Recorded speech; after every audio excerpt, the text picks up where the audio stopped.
Getting so used to it now, we go early.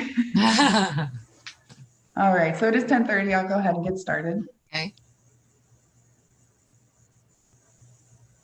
Good morning, everyone, and thank you for joining us for week 9 of our virtual Chautauqua lecture series as we begin our Lifelong Scholars Week, celebrating the 100th anniversary of the passage of the 19th Amendment. My name is Dakota Harkins, and I'm the Director of Education and Heritage Programming here at Lakeside. And as I said, this week we'll be taking a deeper look at the years leading up to and immediately after August of 1920, 100 years ago this week, really, that the 19th Amendment was certified. And if you missed it yesterday, Dr. Katherine did just give us a presentation about specifically Ohioans' roles in the suffrage movement. And that program can be viewed on the Lakeside calendar or the Lakeside Chautauqua Facebook page, or the Lakeside Heritage Society Facebook page. If you would like to access that and you're having any trouble, as always, please remember to email me at dharkins@lakesideohio.com. Today's morning program will focus specifically on the origins of the suffrage movement, and joining us today is Dr. Katherine Jellison. Dr. Jellison is a professor and recent chair of the history department at Ohio University, where she teaches courses in women and gender, social history, and U.S. history. And she's been awarded a number of accolades in teaching while at Ohio University, including an Excellence in Feminist Pedagogy Award, as well as designation as a fellow in the Charles J. Ping Institute for Teaching of Humanities. So we were thrilled to have her with us today, but we wish she could be with us here in Lakeside. So good morning, Dr. Jellison. Thank you, Dakota. I wish I could be there in Lakeside too. I've always wanted to visit. As I was telling Dakota, my good friend Lynn Woods has become a year-round resident there after spending many summers. And so if nothing else, I'll go up and visit Lynn sometime, but it's great to be with you here virtually. And I thank you for inviting me very much. I'm going to share my screen now, and we'll start talking about today's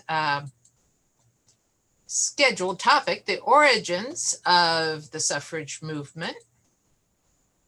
And let me just set things up. There we go.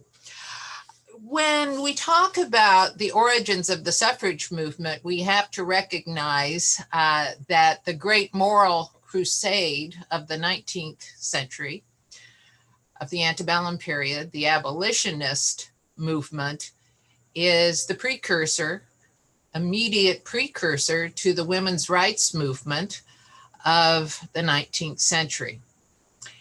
And the starting point for that 19th century women's movement is the London Antislavery Convention of 1840. We need to remember that the abolitionist movement was a transatlantic movement. There were branches of the abolitionist movement both in the US and in the UK. And in the year 1840, the, as it was called, World's Anti-Slavery Convention was being held in London, but there were representatives from the US at this anti-slavery convention as well. One of them is the woman in the photograph to your left, the woman in the front row, second from right, Lucretia Mott, who was a longtime Quaker preacher, a longtime abolitionist advocate. And we see here in the photograph where she's seated on the front row in her plain Quaker attire, sitting next to her husband, who is immediately to her left and to your right, James Mott.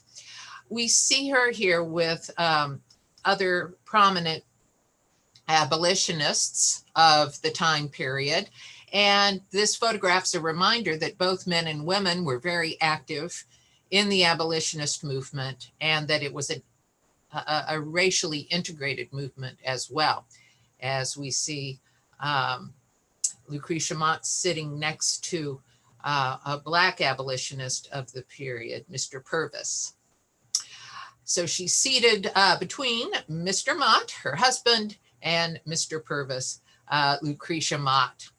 The other woman that you see pictured here is Elizabeth Cady Stanton. She was a generation younger than Lucretia Mott. In fact, she's a very young woman in 1840, and she's a newlywed. And this is a photograph of her a few years into her marriage, but she would have looked much like she does here in this photograph in the year 1840.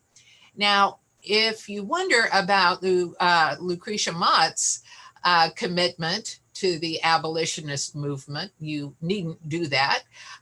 She, as I said, was a long time abolitionist and was very frequently mentoring younger abolitionists, particularly women abolitionists, as younger people entered the movement. If you question Elizabeth Cady Stanton's devotion to the to the abolitionist movement, all you need to know is that she was attending the London Antislavery Convention in 1840 as her honeymoon trip. She and her new husband, Henry Stanton, were newlyweds. They're on their honeymoon and are attending the London Anti-Slavery Convention. As I tell my students, today when we think about honeymoons, we think about them as being romantic getaways. In the 19th century, particularly here in the first half of the 19th century, a honeymoon was a trip that was not considered a romantic getaway, but instead an opportunity for the newlyweds to introduce themselves to their circle of friends. And so typically a honeymooning couple would travel around and visit the various friends and family members of the bride, and then friends and family members of the groom. And in this case, the new Mr. and Mrs. Stanton are visiting members of their circle of reformers. Henry Stanton, Elizabeth Cady Stanton's new husband, is very much an abolitionist.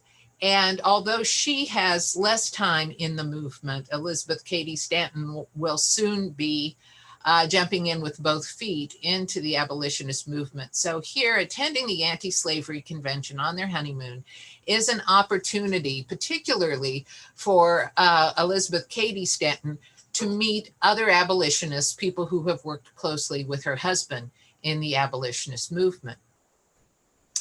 Now, when Elizabeth Cady Stanton and Lucretia Mott get to the London Anti-Slavery Convention, they are shocked to learn that they will not be allowed to sit on the main floor of the convention. As women, they will be relegated to a so-called ladies' balcony in the back of the convention hall and not be allowed to sit on the main convention floor. Nor will they be allowed to address the convention, i.e. speak at the convention. And this is a very disturbing development for both women, particularly Lucretia Mott, who as a Quaker and as a Quaker preacher had a lot of public speaking experience herself and had probably very much wanted to address this world's anti-slavery convention. But this was seen as inappropriate. Women were not allowed to get up and address so-called promiscuous, meaning mixed, gender integrated audiences of men and women. For Lucretia Mott, this was not considered scandalous because Quakers were one of the only denominations that allowed women to get up and speak in the Quaker meeting and speak to both men and women. The Quaker meeting house was typically divided with women on one side and men on the other. But when a woman felt the spirit move her to get up and speak, she would be speaking to the whole meeting house, the women who were sitting on the women's side, as well as the men across the aisle sitting on the other side of the meeting house. So for someone like Lucretia Mott, getting up and speaking to a mixed or so-called promiscuous audience was just, a walk in the park, so to speak. It would have been the easiest thing in the world, and she was quite used to doing this.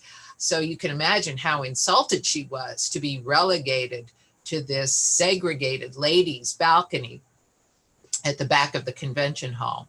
Now, Elizabeth Cady Stanton, who didn't have as much experience in public reform activities yet, she was probably less aghast at the situation, but also at least miffed, because if all the women who had been so involved in the abolitionist movement, distributing petitions against slavery, working to raise funds for the anti-slavery cause, people who were giving a great deal of their time and effort to the abolitionist movement, and are told, well, because you're women, you cannot be active participants at this convention. Well, we put ourselves in their places, and we can see how upsetting the situation would be. They allow themselves to be moved up to the women's balcony. They're not happy about it, and are probably not happy that there are no men in their immediate families who join them in solidarity. Neither James Mott nor Henry Stanton joined their wives in the balcony. But the most progressive and radical male abolitionist, white male abolitionist of the period, William Lloyd Garrison, he does join the women in the ladies' balcony. He's the one man who says, I will not sit on the convention floor if the women who have given their heart and souls to this movement cannot be full players. I will join them in the ladies' balcony as an act of protest. So the most radical of the white male abolitionists of this period, American William Lloyd Garrison, joins Mott and Cady Stanton and the other women in the balcony. Now, I'll just give you a few more bits of information about William Lloyd Garrison. He was a man, a white man, so ahead of his time. Not only did he believe that slavery should be ended, but that there should be full racial equality, that blacks and whites should attend school together, should worship together in church, should have the same legal rights, and should be treated socially as equals. Not only did he believe that blacks and whites should share full equality, he believed in gender equality as well, and that women and men should have identical legal and social rights and opportunities. And perhaps in the greatest stride forward, making him a man way ahead of his time, he believed in interracial marriage at a time when, of course, it was outlawed throughout the United States. So we had at this event in London, England, 1843, of the major figures in 19th century reform: Lucretia Mott, Elizabeth Cady Stanton, and William Lloyd Garrison sitting together in the so-called ladies' balcony. Now, because they have been relegated to the ladies' balcony and are very upset about the situation, we have a scenario in which here in 1840, Lucretia Mott and Elizabeth Cady Stanton start talking about the way that women are treated unfairly in the abolitionist movement, and start talking about the possibility that not only should women be working to end slavery, but perhaps women should be working to improve their own status in American society.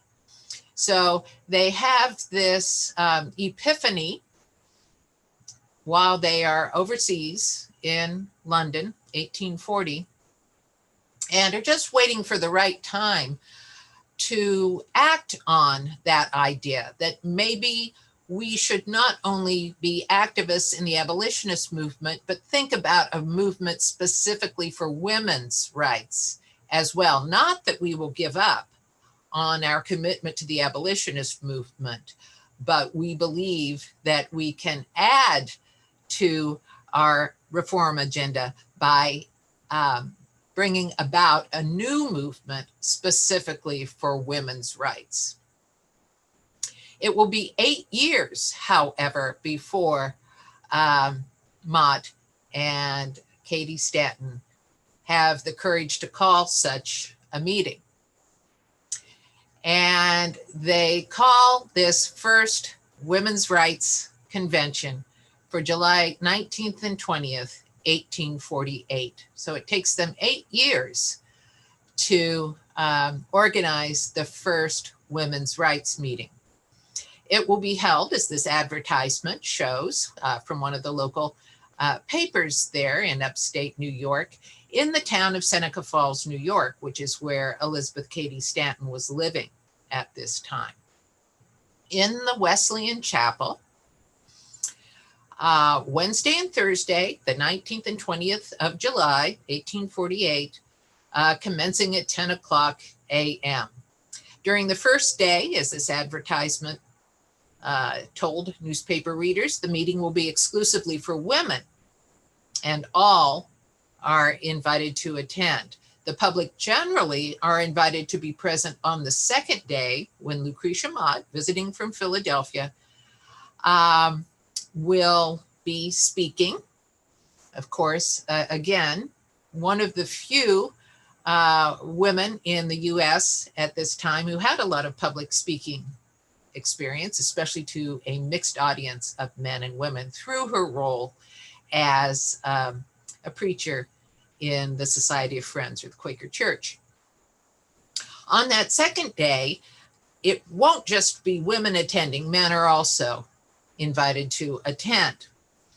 So we see that Lucretia Mott is advertised here in the advertising in the upstate New York papers there in the Seneca Falls region. She's advertised as the star attraction of the second day, and she will speak on that occasion.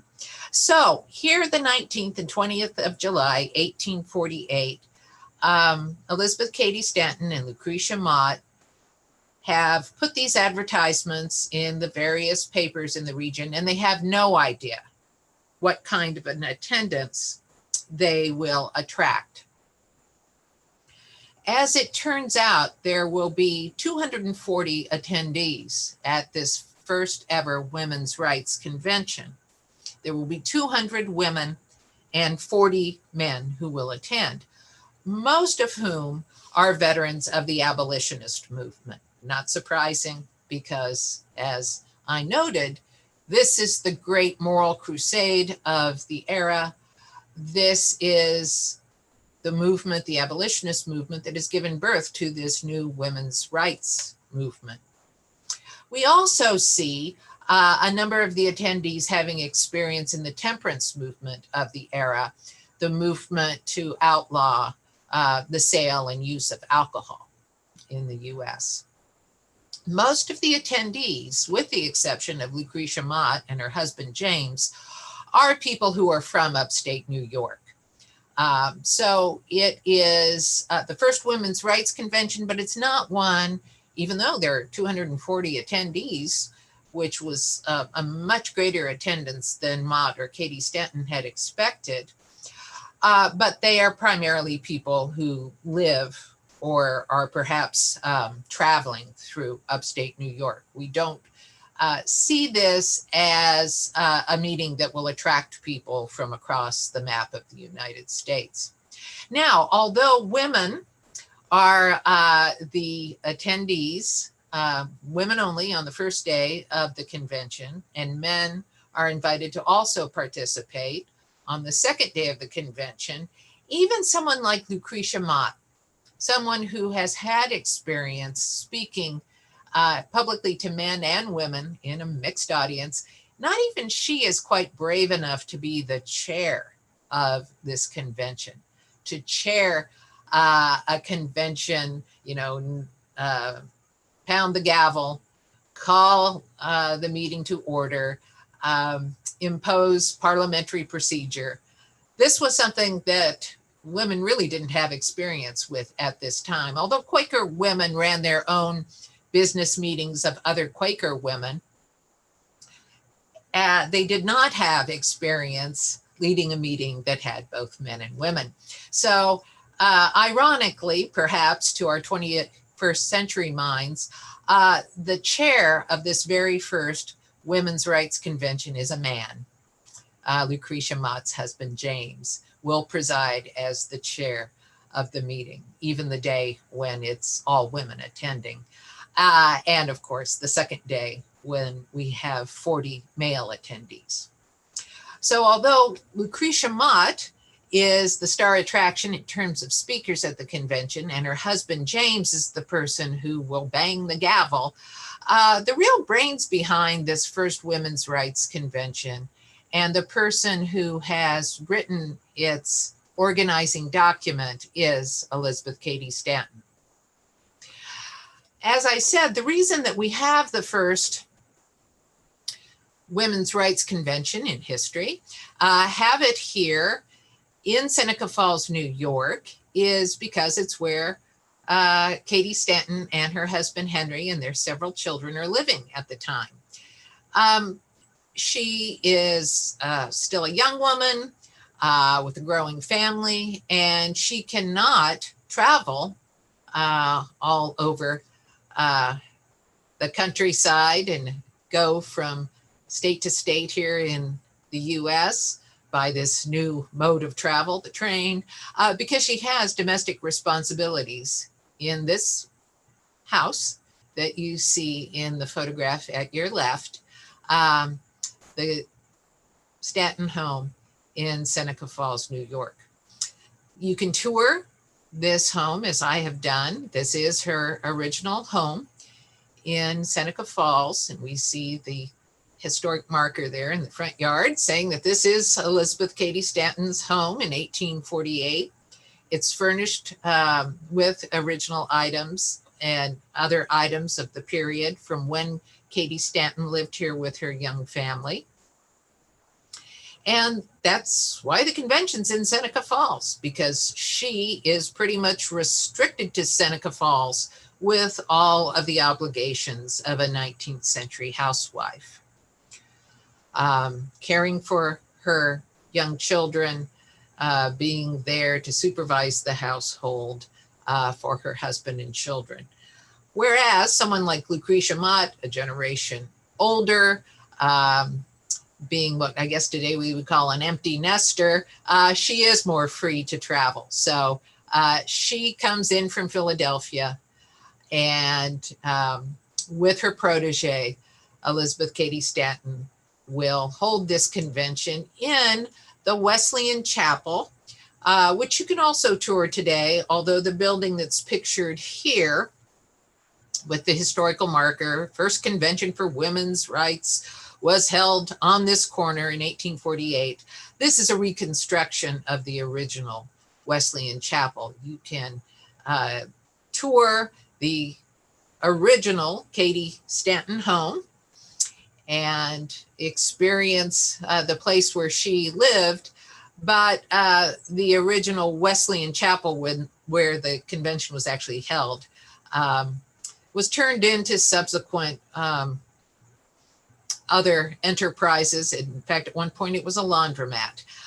So it did not live out its existence as a place of worship, and the original building was modified and ultimately largely destroyed. So this is a reproduction, but you can also tour this building and get a feel for what it might have been like to be there in July of 1848. And think about July of 1848, pre-air conditioning. It might have been a pretty warm location, this sturdy brick building in 1848.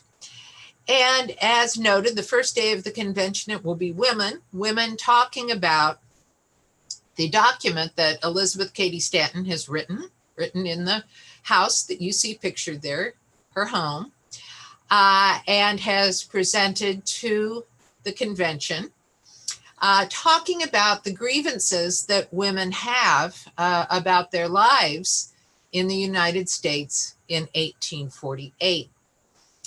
On that second day of the convention, where there will be a stirring speech by Lucretia Mott, and we will have both men and women attending the convention, the various grievances that American women have with their status in U.S. society will be discussed in this mixed male and female audience.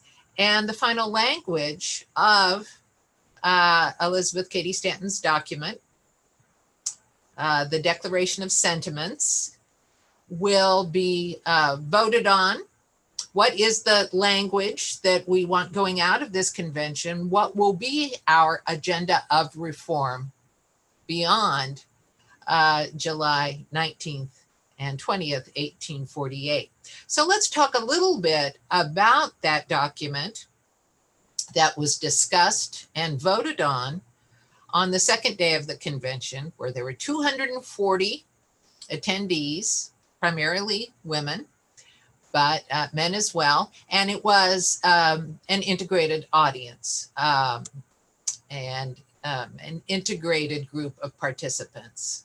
One of the famous African Americans who was in attendance, well, I'll just say there was a very famous African American reformer in attendance and leave you wanting more until I tell you what I think is the most impressive part of the story here of the convention. But just be thinking about that. I'm going to introduce you to another famous name here soon. But just to keep in mind, gender integrated, racially integrated group of participants here at the Seneca Falls Convention. So this is a reproduction of the document that Elizabeth Cady Stanton wrote after it's gone to the printers, the Declaration of Sentiments. We refer to this document simply as the Declaration of Sentiments now, but at the time, it wouldn't have been the only Declaration of Sentiments. This was a popular title for reform-minded, maybe we would call them declarations.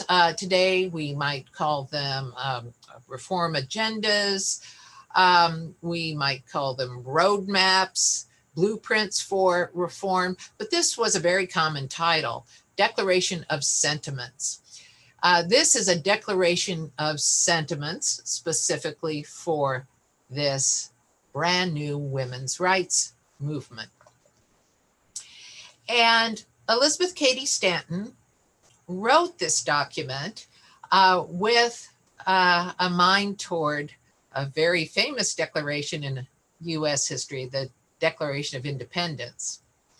She took Jefferson's language from 1776 and his complaints against King George and turned the language in a very gender-focused way to be a list of grievances, not against the British monarch as in Jefferson's document of 72 years earlier, but instead a declaration of grievances against the patriarchy.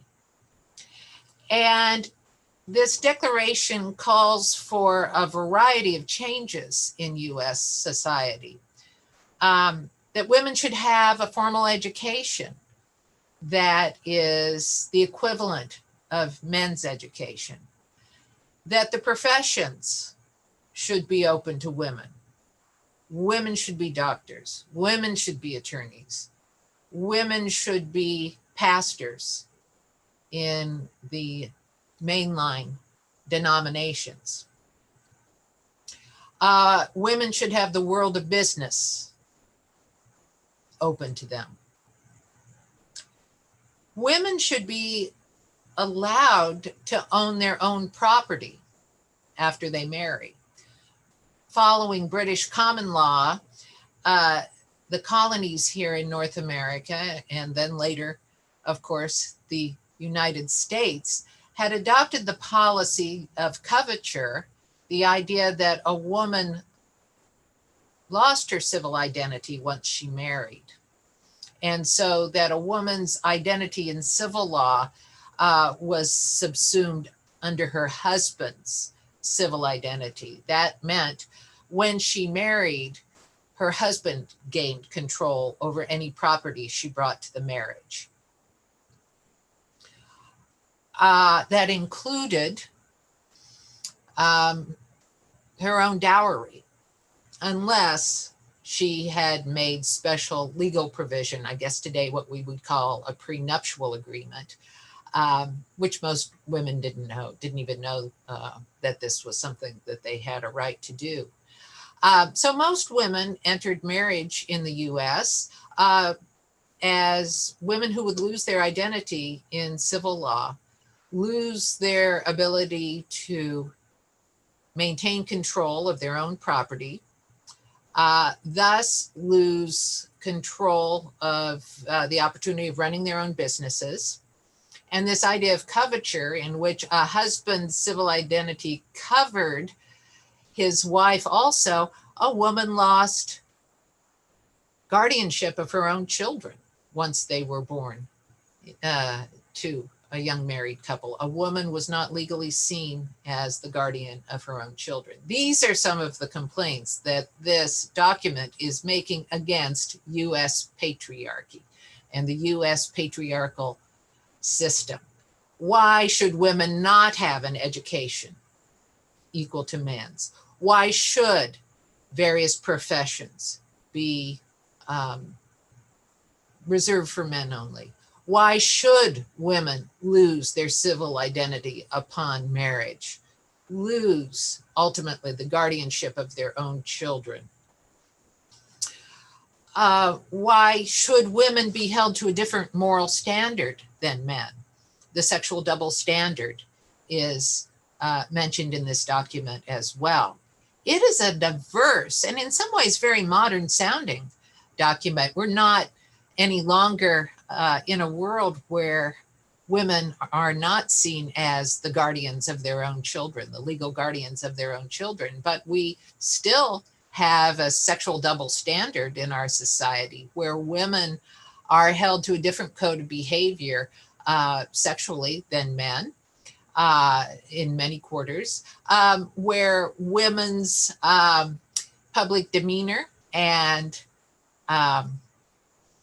behavior are scrutinized in a way that differs from the way men are viewed in terms of their public persona and behavior, and very many other issues that are brought forth in this document. When I discuss it with my students, it's very interesting to hear how many of the complaints or demands that are made in this document, students say, we could still work on some of those. One reason, in fact, along with just sort of, organizing and getting up their nerve to call this meeting when they do in 1848, one reason it takes until 1848 for Elizabeth Cady Stanton and Lucretia Mott to call this meeting is because they have become very encouraged about what has happened here in Cady Stanton's home state of New York in 1848. A married women's property law has been passed in the state of New York here in 1848, which allows married women to maintain control of the property they bring to marriage once they have wed. In other words, New York State has challenged coverture in that regard and has said that a woman can retain control over her dowry the property that she brings to marriage, just as if she were still a single woman. So there has been a small victory for women in the state of New York. And so Elizabeth Cady Stanton and Lucretia Mott say, well, maybe now's the time to, that we've had this small victory, maybe now it's time to also bring some of these other items to the fore for discussion and reconsideration of women's status in US society. Now, I have told you that in this 1848 married women's property law in New York, women are given right to maintain their dowry property after marriage. They aren't yet given the opportunity to be guardians of their own children. So it's a baby step perhaps by our standards today, but Elizabeth Cady Stanton, Lucretia Mott see it as such an important step that means we're ready to call this Women's Rights Convention, and we're ready to bring up these other issues, because in most other states in the Union, coverture is still in effect. We don't have women maintaining control of their property after marriage. And we still have the sexual double standard. And we don't have the professions open to women. And women aren't allowed in most colleges and universities, et cetera, et cetera. So just because New York State has passed a married woman's property law, that is just the opening act. There's so much else that needs to be addressed. If women are to live up to the promises of freedom, equality, that were promised, supposedly, in the Declaration of Independence. And so this is such a clever move on the part of Elizabeth Cady Stanton. Jefferson said, "We hold these truths to be self-evident, that all men are created equal." He didn't mean that, ironically, although here in the year 2020, we sometimes look at it that way, right? He was a slave owner, but he is making the statement, all men are created equal. Elizabeth Cady Stanton opens this Declaration of Sentiments document. "We hold these truths to be self-evident, that all men and women are created equal." And there were those in attendance at this first Women's Rights Convention who totally believed that. The Garrisonians, people who took their name from William Lloyd Garrison, the only man to join the women up in that women's balcony, ladies' balcony, back at the London Convention in 1840. The most radical attendees here at the Women's Rights Convention of 1848, Seneca Falls, New York, will believe in total equality between the sexes and between the races. But most attendees aren't Garrisonians. They aren't those most radical of the abolitionists or women's rights advocates. They might not be quite ready to embrace full legal and social equality between the races and between the sexes. And nothing made that point more evident than the most controversial proposal that Elizabeth Cady Stanton made in the Declaration of Sentiments. And I have a copy here, and I will read you a few of the resolutions that will be voted on that second day of the convention, July 20th. Will these various proposals that Elizabeth Cady Stanton had listed here in the Declaration of Sentiments, will they remain in the document as formal resolutions as formal items on the women's rights agenda going forward past July 1848. I'll just read you some of them. Resolved that such laws as conflict in any way with the true and substantial happiness of woman are contrary to the great precept of nature and of no validity, for this is superior in obligation to any other. We have to say that women's happiness is just as important as men's happiness. And if they're second class citizens of the United States, that cannot possibly be. Resolved that all laws which prevent woman from occupying such a station in society as her conscience shall dictate, or which place her in a position inferior to that of man, are contrary to the great precept of nature and therefore of no force of authority. Notice she keeps going back to Jefferson's natural law language of the Enlightenment. Resolved that woman is man's equal, was intended to be so by the Creator, and the highest good of the race demands that she should be recognized as such. Resolved that inasmuch as man, while claiming for himself intellectual superiority, does accord to woman moral superiority, it is preeminently his duty to encourage her to speak and teach as she has an opportunity in all religious assemblies. It can't just be the Quakers with their practice of allowing anyone to get up in the meeting, male or female, and speak to the congregation. Women should be allowed to be pastors, to be clergy people in all other denominations. Resolved that the objection of indelicacy and impropriety, which is so often brought against woman when she addresses a public audience, comes with a very ill grace from those who encourage, by their attendance, her appearance on the stage, in the concert, or in the feats of the circus. Why is it considered so improper for a woman to get up and publicly speak before a male and female audience? Why is it only the Quakers that allow this, even in religious meetings? Whereas an actress can get up on the stage and perform in front of men and women sitting together in an audience. A singer, a professional singer can do this, even the women who perform in the circus. This is not considered beyond the pale. In other words, we must resolve that women can be public speakers in the mold of Lucretia Mott. Maybe there are other gifted speakers out there who happen to be women.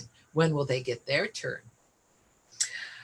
Resolved that woman has too long rested satisfied in the circumscribed limits which corrupt customs and a perverted application of the scriptures have marked out for her, and that it is time she should move in the enlarged sphere which her great Creator has assigned her. The whole world should be open to women, not just the so-called domestic sphere, not just the household. We need to be out there in the pulpits. We need to be out there in the law schools. Oh, Elizabeth Cady Stanton really believed in that.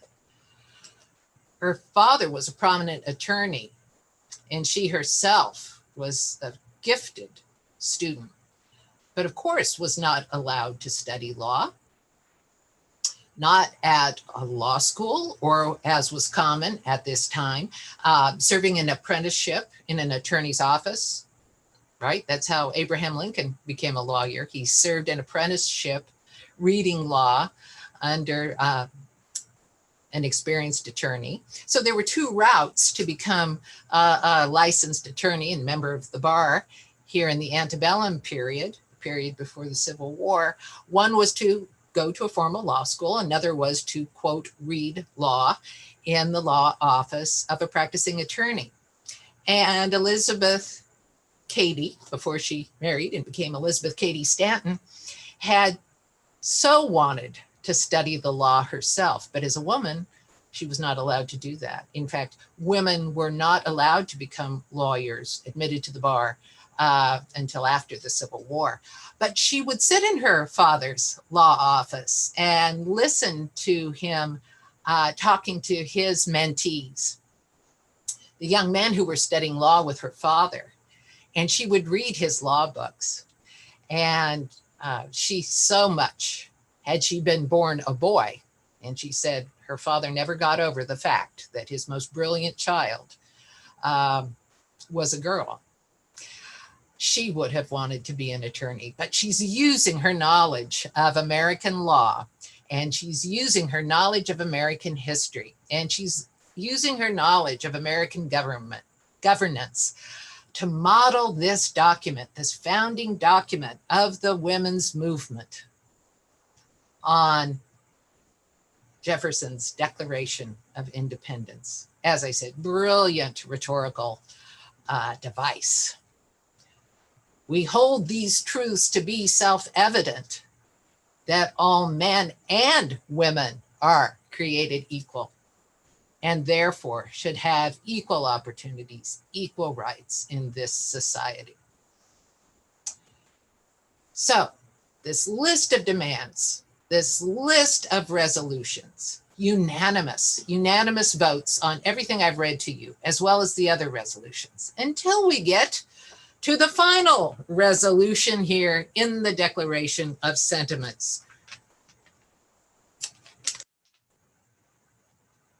Well, it's not quite the final, but it's the final resolution that will grab the attention and will not be a unanimous vote in favor of by the persons in attendance here at the First Women's Convention. Resolved that it is the duty of the women of this country to secure to themselves their sacred right to the elective franchise. I'll read that again. Resolved that it is the duty of the women of this country to secure to themselves their sacred right to the elective franchise. The vote is sacred. And women must take action in ensuring that this is a right that they have access to. This was seen as the most controversial proposed resolution of Elizabeth Cady Stanton's document. This was seen as radical. This was seen as the way in which women would potentially most step out of their domestic sphere and get involved in the rough and tumble and highly masculinized practice of voting in pre-Civil War US society. We don't think about it too much today, but the voting space was very masculine space here in the first half of the 19th century. When I was growing up and learning about people going to vote, my parents went to vote at my grade school, right? Just a few blocks away from my house on election day. You know, I'd be going to recess or to the lunchroom and see everyone's parents lining up in the elementary school to vote. But here in the first half of the 19th century, oftentimes polling places were physical spaces that were seen as male space. You know, maybe a tavern, maybe the feed and grain store, places where men frequented. And because the world of politics involved debate and public speaking and difference of opinion, this was seen as a realm of activity that was inappropriate for 19th century women. It was seen as, I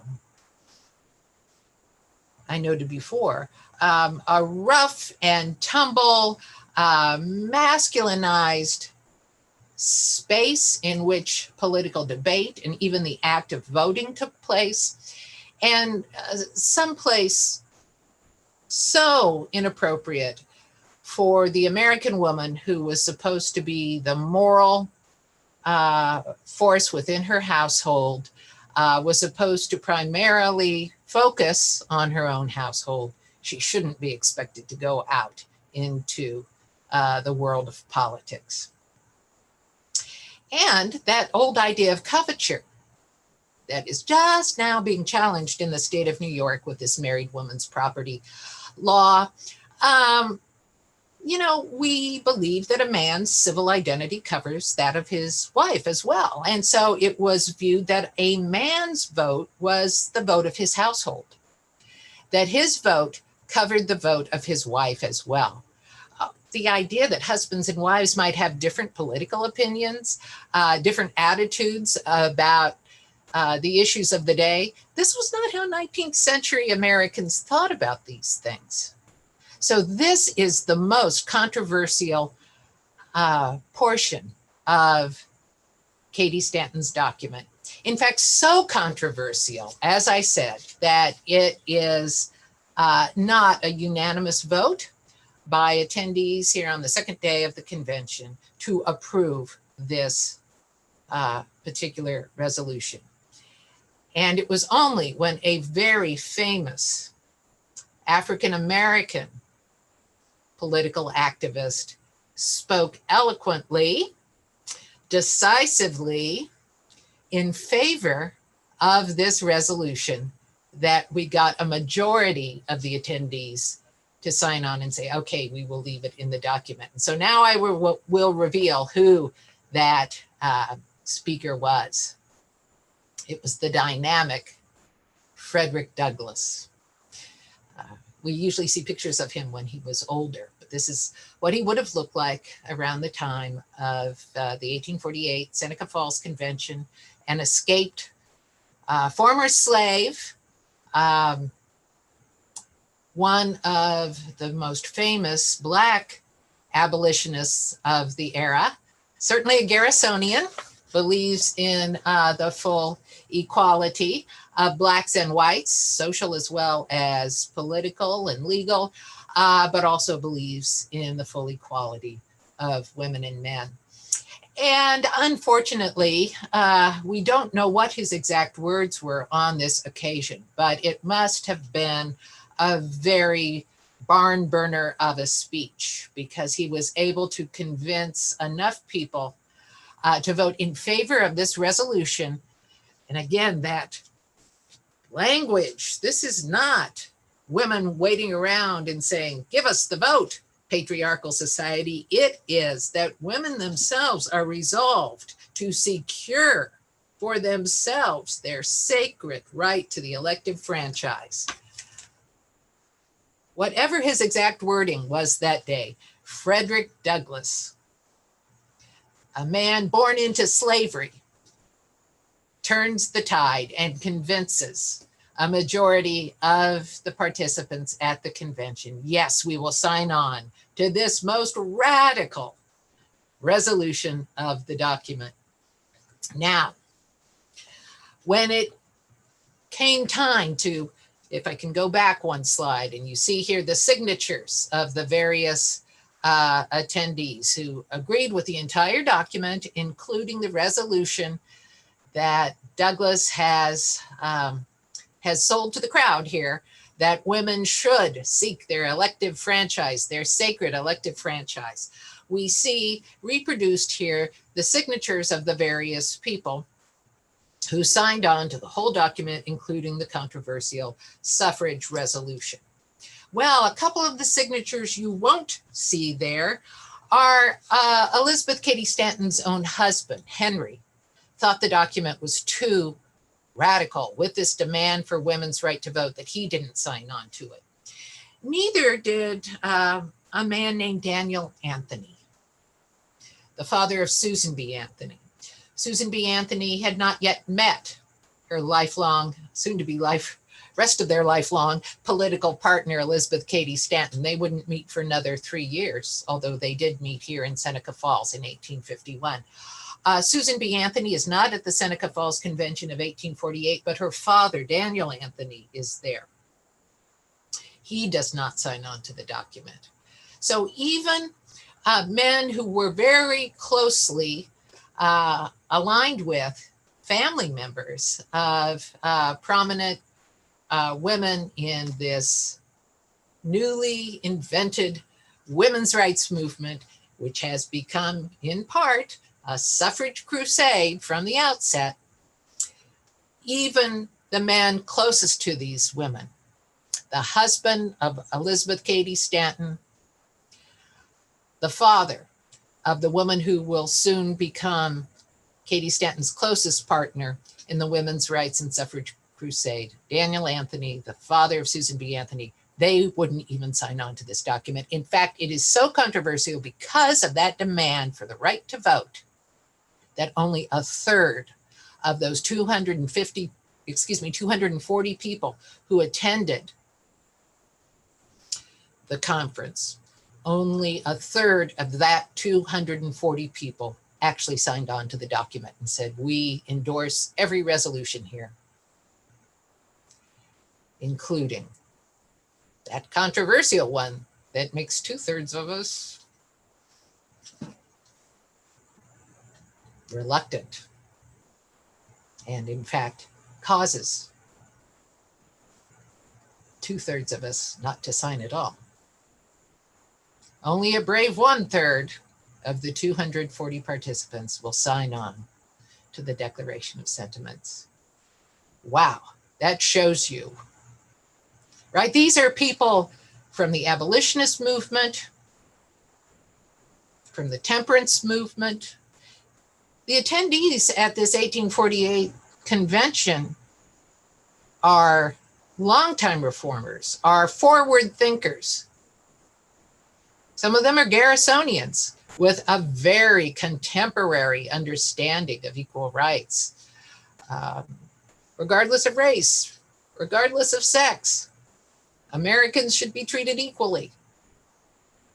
These are forward thinkers, but only a third of them brave enough to sign on to this document demanding the right to vote. That will tell you how controversial this demand is in 1848.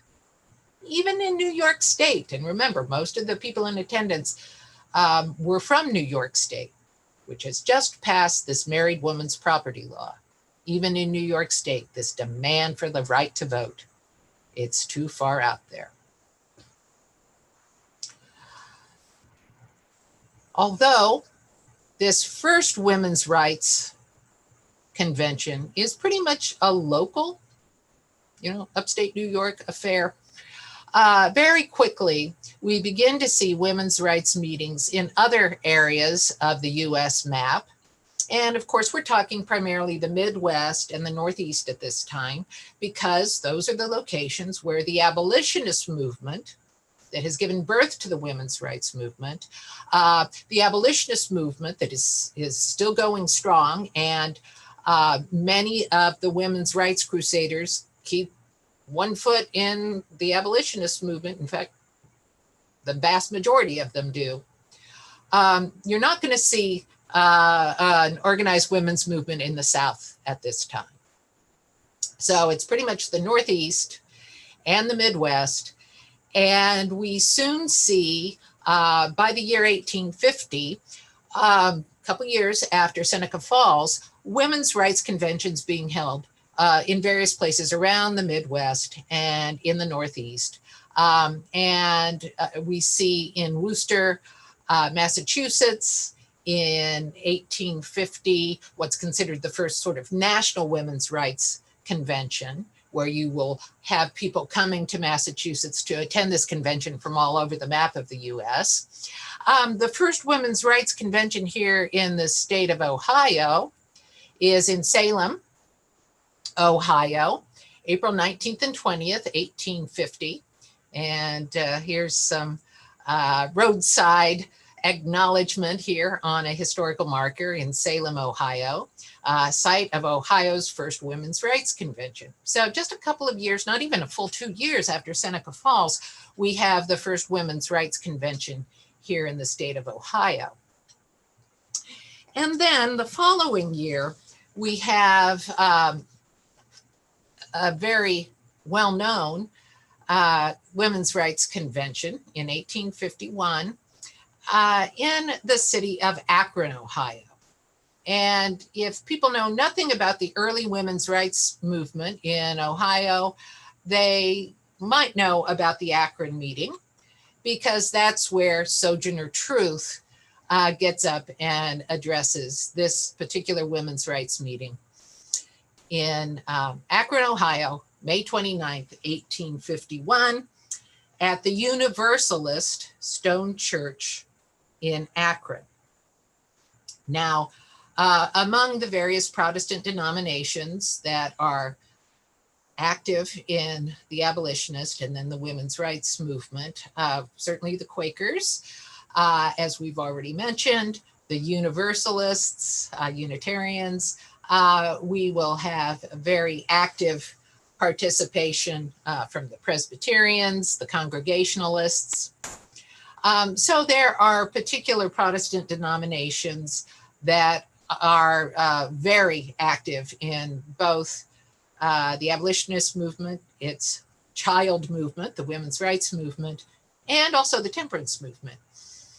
And the woman we call Sojourner Truth is an activist in all three of these movements. She was born a slave named Isabella in upstate New York. Upstate New York seems to be a center of activity here, reform activity, right?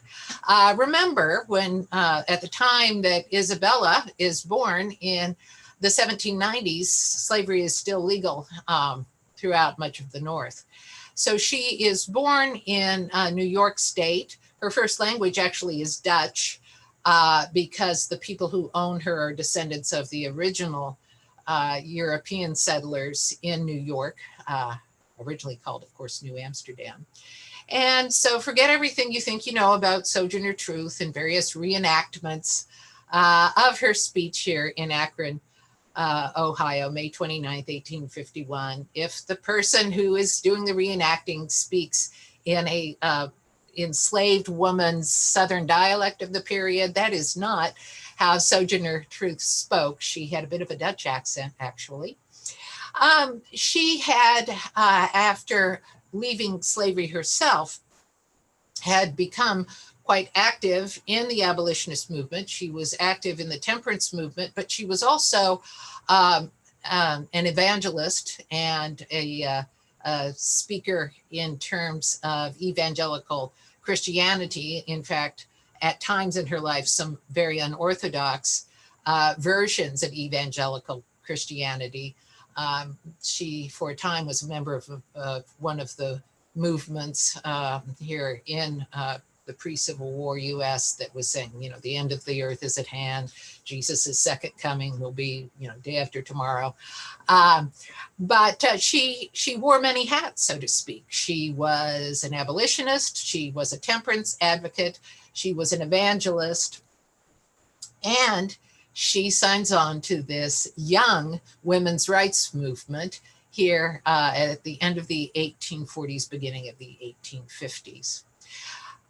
This is one of our very common images of Sojourner Truth. This was during the Civil War when she had a series of portraits where she's wearing this particular skirt and blouse and the shawl and her handbag and her spectacles, a series of formal studio portraits that she sold as sort of souvenir postcards at her various speaking engagements.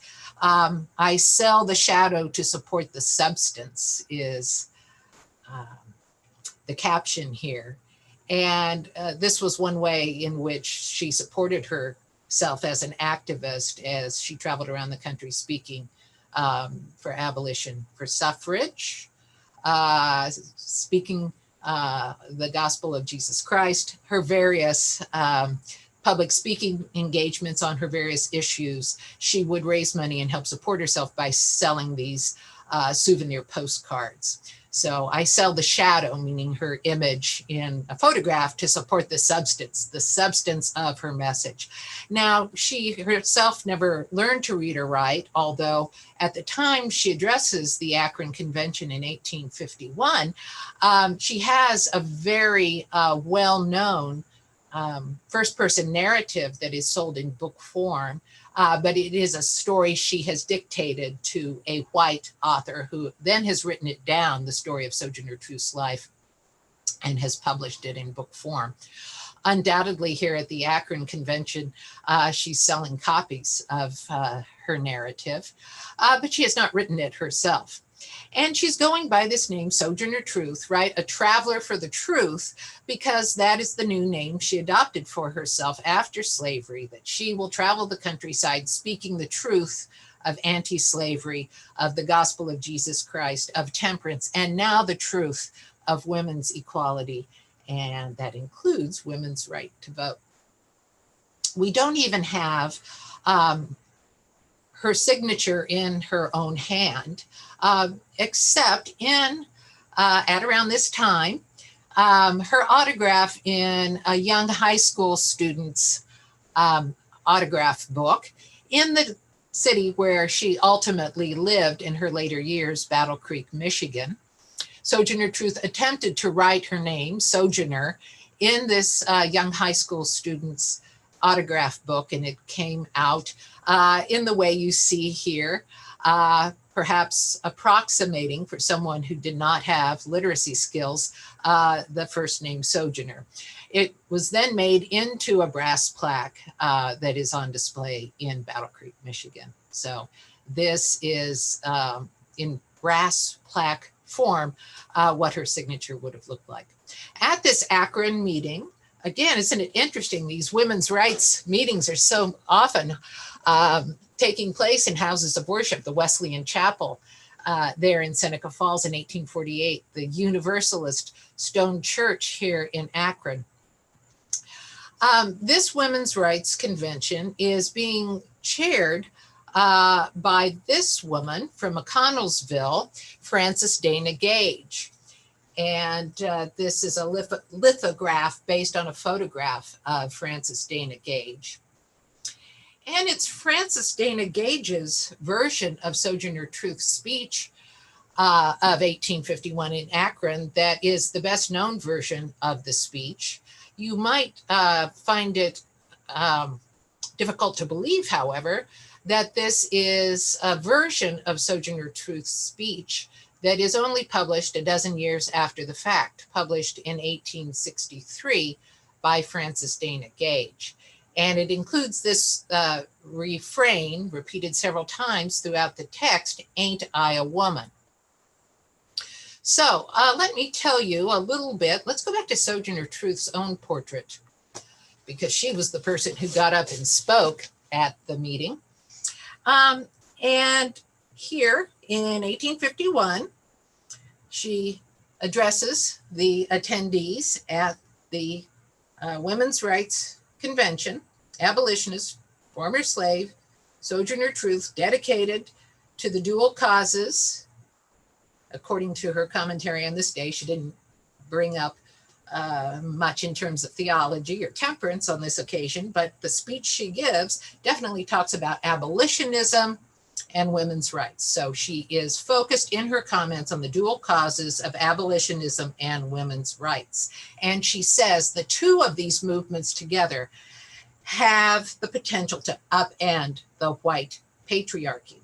These are her words that appear very shortly after she gives the speech on this occasion, May 29th, 1851. These are the words as recounted in local newspapers, that she got up and said, "Man is in a tight place. The poor slave is on him.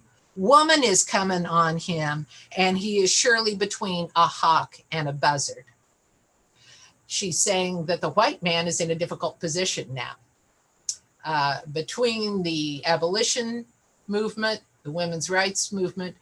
We are at a time in the story of the United States that white male power, white male privilege, rights only for the white male are being contested.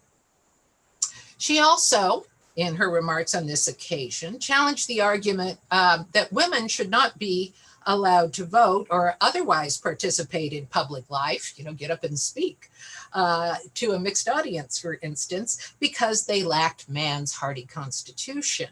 She says, no, I'm as strong as any man. And she was about 6 feet tall, so very tall for a 19th century woman. She says, I have plowed and reaped and husked and chopped and mowed. And can any man do more than that? So these are some of the issues that she brings up, and these are issues that are recounted in the first press accounts within a few days of May 29th, 1851.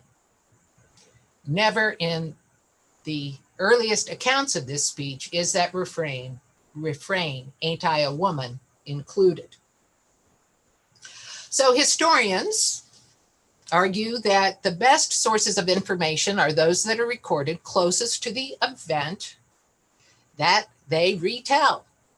So our earliest newspaper accounts of Sojourner Truth's speech at the Akron Convention never include that refrain, ain't I a woman?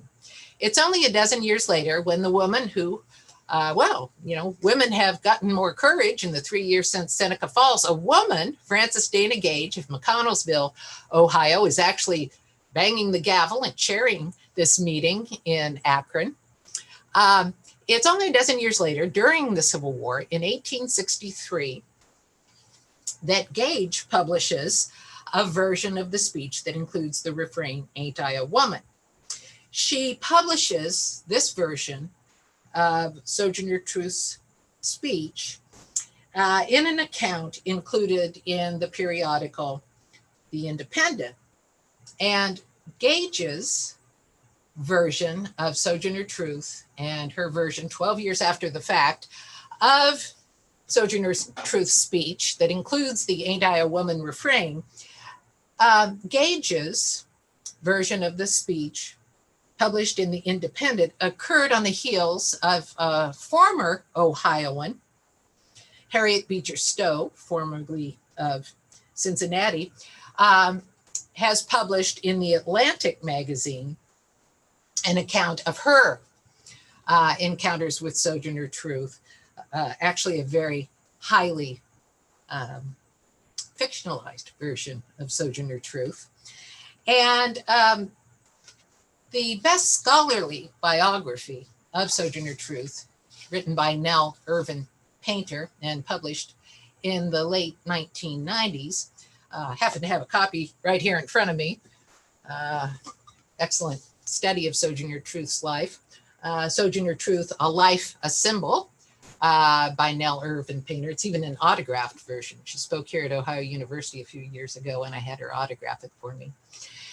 Anyway, in her, the best scholarly biography of Truth, Nell Irvin Painter's biography of Truth, she surmises that Frances Dana Gage was competing with Harriet Beecher Stowe. Harriet Beecher Stowe has written a popular account of, I'm friends with Sojourner Truth, and here's what I know about her. So Gage felt she needed to publish a similar account. Also, according to Painter's best evidence, a fictionalized account. And among the fictions that this white suffragist and also abolitionist, Frances Dana Gage, among the fictions that she includes in her article about Sojourner Truth in The Independent, 1863, is this repeated refrain in Sojourner Truth's Akron speech of 1851, ain't I a woman? When Susan B. Anthony, Elizabeth Cady Stanton, and their colleague, Matilda Jocelyn Gage, published their multi-volume history of the suffrage movement in the early 1880s, in 1881, I think that's interesting. The suffrage movement is still ongoing, but they're going to publish a history.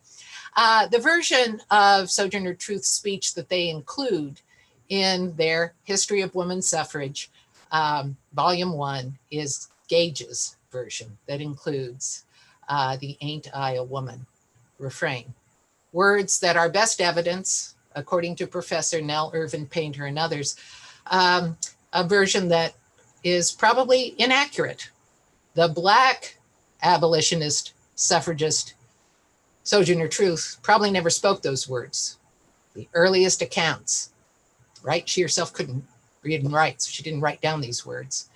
But the early newspaper accounts never include that refrain. Only a dozen years later does Frances Dana Gage put those words in Sojourner Truth's mouth, but they become the best known version when they're published in this early History of Women's Suffrage in 1881.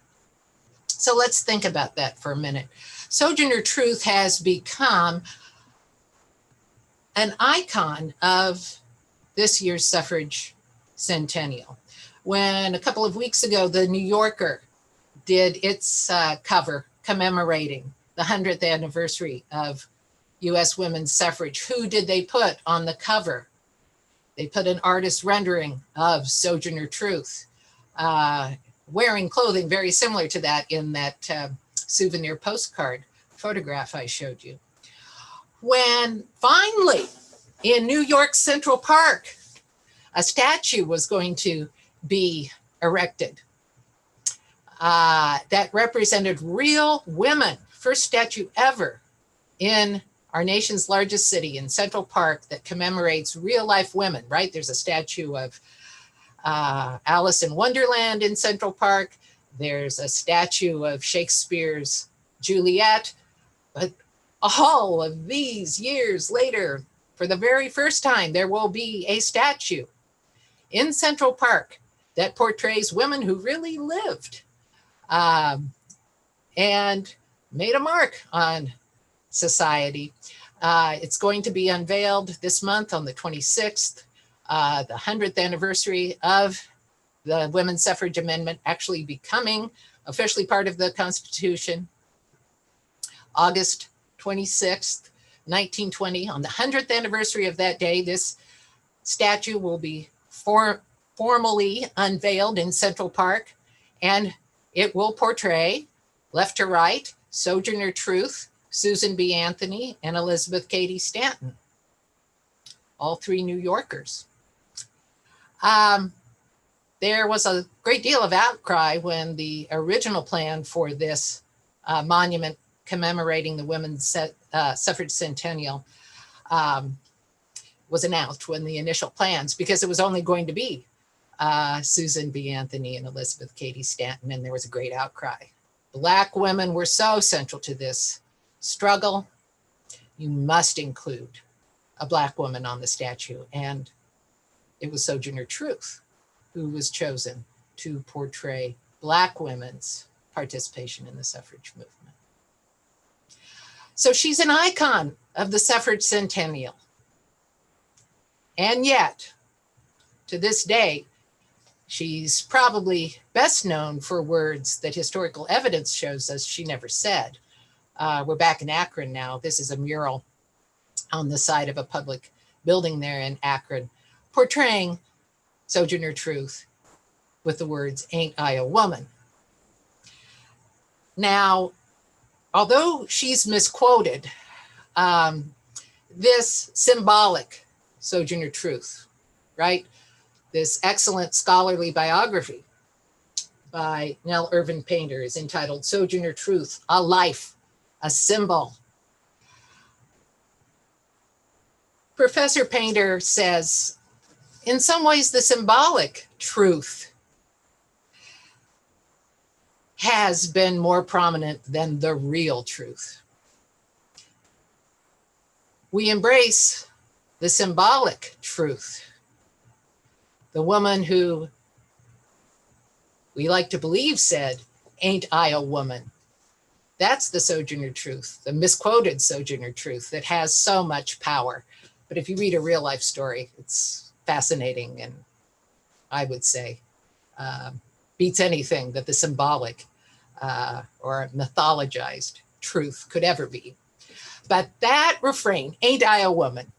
Hey, if she didn't say it, maybe she should have, because that is what this new women's rights movement being invented here in the late 1840s, the early 1850s was all about. It very much is a movement that is dedicated to the proposition that all women should count, that all women should have equal rights with men in terms of society, in terms of politics, in terms of the law. And at this point, this new women's rights movement and its demand for suffrage is asking for suffrage for all women. The former slaves, the free Black women who were born free in the North, all women should seek their elective franchise at its outset, and things will change. And this afternoon, I'm going to talk about why they changed. But at its beginning, the women's suffrage movement is looking at Sojourner Truth as just as entitled to the vote as Elizabeth Cady Stanton, as Lucretia Mott. So although she very, very likely never said these words, that is a core sentiment of what Sojourner Truth was getting at in her speech, 1851, in Akron, Ohio. I'm a woman, and every woman deserves the same rights that every man has, that every white man has. So with that, I will stop sharing my screen and open up I'd say the floor, but the screen to questions from the audience. Well, thank you. It is amazing how much history there is involved with the whole women's suffrage movement and how early it starts that a lot of us don't consider. So I appreciate that. That was a great way to start off the earlier history, and I'm looking forward to the rest of the programs that we have with you this week. We do have a couple questions that came in. We probably only have time to answer one of them since we've got about 8 minutes left here, but Dr. Jellison will be back, so any questions we can forward along to her. And as a reminder too, quickly, for anyone who's in the Zoom webinar or on Facebook, if you're in the Zoom webinar, please make sure to put your questions in the Q&A so that we're able to see them. But we'll have one question here from David Blank. He asked this pretty early on. Do you have an opinion as to why early women's rights conventions were small town venues rather than in larger and much more sophisticated northern cities like Philadelphia, Boston, or New York? Right. Well, I would say, remember, this is at a time in U.S. history when we are a nation of small towns and not large cities. And it is in the rural areas where we see women perhaps having more opportunities to have somewhat of a public life in the small town economy, women running usually alongside husbands, small town businesses. And it is very much a face-to-face society. Keep that in mind. When this first women's rights convention is called, this isn't even a nation that is used to sending wire messages via telegraph. So it's very much, and certainly the phone won't be invented until after the Civil War. The extensive network of railroads is not yet in place. And although in upstate New York and here in Ohio, we have intricate system of canals, transportation and communication technology aren't what they eventually will be in the 19th century, and certainly not what we know of today. And so it's a face-to-face society. And so if someone is going to call a meeting, if a woman is going to organize a meeting and call in other participants, she has to be a woman who has some kind of public name recognition and some kind of public persona by the standards of the 19th century. And that was very difficult for a woman to achieve in a larger city. Okay, and then so the second question with Dave, it's actually something that I was interested in too, and we had a speaker a few weeks ago for our preservation workshop who was talking about this as well, but he asked if there had been scholarship on the economic status of the participants in the women's rights conventions, and he's discussing the cost of travel and things like that. I will say Sarah Marsom, who did, she's a preservationist who did our preservation workshop, mentioned funding feminism. I'm not sure if that's one you've seen before, but if you have any other suggestions for scholarship about the status of women. Well, I would say that still the best overall history of the suffrage movement, including its origins, was published in the late 50s by Eleanor Flexner. And it's entitled Century of Struggle. And definitely, this is a middle-class oriented movement. It's only going to be women of that socioeconomic privilege who are able to travel, who are able to take a couple of days out of their lives to dedicate to a meeting like this, unless they are a working class woman like Sojourner Truth, who, again, using the popular colloquial terminology today, would be an empty nester. Her children are all grown. She doesn't have those domestic obligations, and she can move about the country and speak at places like Akron. But most working class women could not do that, and certainly someone like Sojourner Truth, they have elite white friends who are helping fund their activist activities and helping them come up with these money-making ideas like the postcards, selling a narrative, a first-person narrative of Sojourner Truth's life, and also local activists who will house her for free. And remember, this was probably considered rather scandalous for a local white family to invite Sojourner Truth to stay with them. But again, these most forward-looking women's rights advocates and abolitionists would be Garrisonians, believing in total equality of the sexes and of the races. And it would be in Garrisonian households, middle-class white households, that Sojourner Truth would reside when she went traveling across the country and giving her speeches. Great. And that's been a new term I've learned today, is just the Garrisonian connection. Something that the word or the name comes up quite a bit, but knowing how tied into the movement early years has been interesting to learn about. Well, we only have a few minutes left here. So what I'd like to remind everyone is that Dr. Jellison will be back in not too long, actually. She'll be back here again at 1:30 this afternoon. So please remember to tune in then. And if you aren't able to this afternoon, it will be recorded and available on Facebook, and as will the two programs that she'll be giving for us tomorrow. So with that, I will say goodbye for now, and we will see you all